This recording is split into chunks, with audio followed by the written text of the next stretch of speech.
এক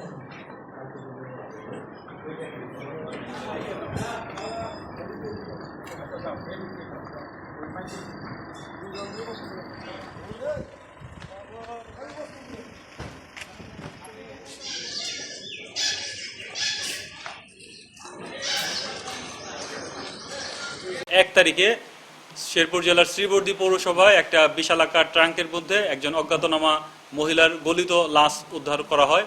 সেই সংবাদ প্রাপ্তির সাথে সাথে শ্রীবর্দী থানা পুলিশের কে সহায়তা করার উদ্দেশ্যে আমরা পিবিআই জামালপুর টিমের একটা চৌকস টিম ওখানে পাঠাই এবং সেই টিম তথ্য প্রযুক্তির সহায়তা নিয়ে ভিকটিমের পরিচয় শনাক্ত করে আমরা ভিকটিমের পরিচয় জানতে পারি। তার নাম ডলি আক্তার, বাড়ি নেত্রকোনা। এই তথ্যকে সংগ্রহের পরপরই আমরা এই হত্যা মামলার রহস্য উদ্ঘাটনে মনোযোগী হই এবং সেই সংক্রান্তে আমি একাধিক টিম মোতায়েন করি এবং প্রত্যেককে আলাদা আলাদাভাবে টাস্কিং করি এবং নিজে সার্বক্ষণিক তদারকি করি। এরই প্রেক্ষিতে আমরা সর্বপ্রথম এই বিশালাকার লাশ বহনকারী যে ট্রাঙ্ক, এই ট্রাঙ্ক যে রেখে যাওয়া যে পিকআপ, সেই পিকআপ শনাক্ত করি এবং তার শনাক্ত করে তথ্য প্রযুক্তির সহায়তায় এই ট্রাক ড্রাইভার আশরাফ আলীকে তার নিজ বাড়ি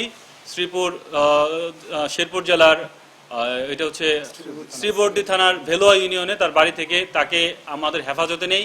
একই সাথে এই হত্যাকাণ্ডে যে রেখে যাওয়া ট্রাঙ্ক, সেই ট্রাঙ্কের যে ব্যবহৃত পিকআপটি আমরা জব্দ করি। পরবর্তীতে আশরাফ আলীর দেওয়া তথ্য যাচাই বাছাই করে আমরা দুজন মধ্যবর্তী ব্যক্তি, একজনের নাম হচ্ছে হাসমত আর একজনের নাম হচ্ছে হাসমত এবং বাবু, তাদেরকে আমরা আটক করি। আটক করে তাদের থেকে আমরা আসলে মূল যে ব্যক্তি মূল হত্যাকাণ্ডে যে সংঘটিত করেছে সেই ব্যক্তি নিয়ামুল নাহিদ, তাকে আটক করতে সক্ষম হই। এই আটক করার ক্ষেত্রে আমরা অনেকগুলো জায়গায় ঢাকার গাজীপুর এবং ময়মনসিংহ, জামালপুর এবং নারায়ণগঞ্জ এই সমস্ত জায়গায় অভিযান পরিচালনা করি।